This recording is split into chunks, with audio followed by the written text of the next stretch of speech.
So Turkey came out today announcing that he's leaving boxing and he's tired of all the corruption that's in it, where he said, quote, "Dear fans, today marks our final day in boxing. I want to thank everyone who has been a part of this journey with me.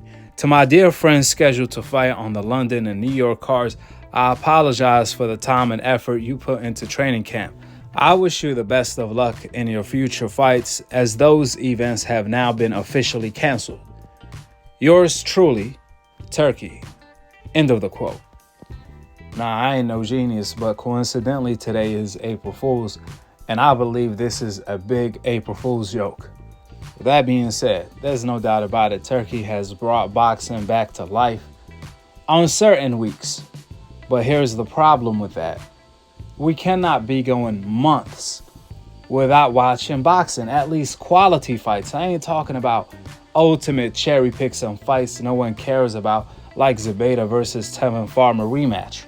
I'm talking about significant fights that matter. Similar to how Al Heyman and PBC has been doing for the past decades. When Showtime was around, they had boxing schedules where every week for like 2 to 3 months, we had significant fights back to back to back. And that was like the latest time in boxing. At the moment in time, yeah, Turkey will put on a massive card, but then we will go months without any significant fights in between. Like I said before, you can do massive cards if you are going to do fights every week and then do a one massive card a month to put out on pay-per-view.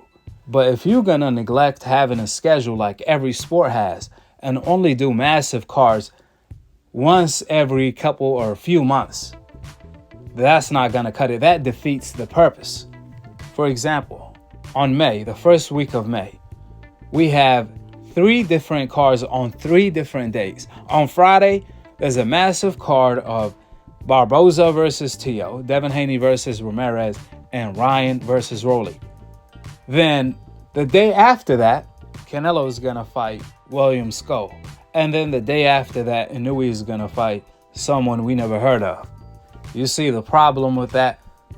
Man, people are too busy and have too much to do to keep up with all that on one weekend, when that could have been distributed over the course of a month and a half. Barboza and Tio on 1 week, Devin and Ramirez on the next week, Bryan versus Rolly on the 3rd week, Canelo versus William Skull on the 4th week, and then the next month after that, Inouye versus whoever cherry pick he's fighting again.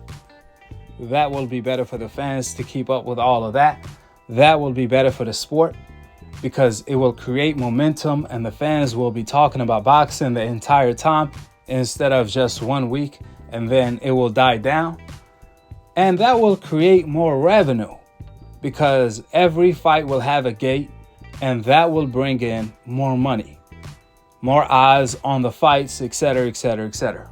Yeah, it's fine to do massive cards the way Turkey has been doing, only if there's a boxing schedule every week and that's just a bonus. But if you're going to give us the bonus and neglect what's necessary, then that's doing it backward. Let's see how things will be moving forward and if Turkey is going to make the pivot and that adjustment in order to have fights every week instead of one time or one massive card every few months. And then it's a dead zone where we have no boxing. With that being said, go ahead and drop your thoughts in the comment section below. Subscribe below. And to be continue on the next episode of Akhi, TV. Peace out. Wa alaikum assalam wa rahmatullahi wa barakatuh.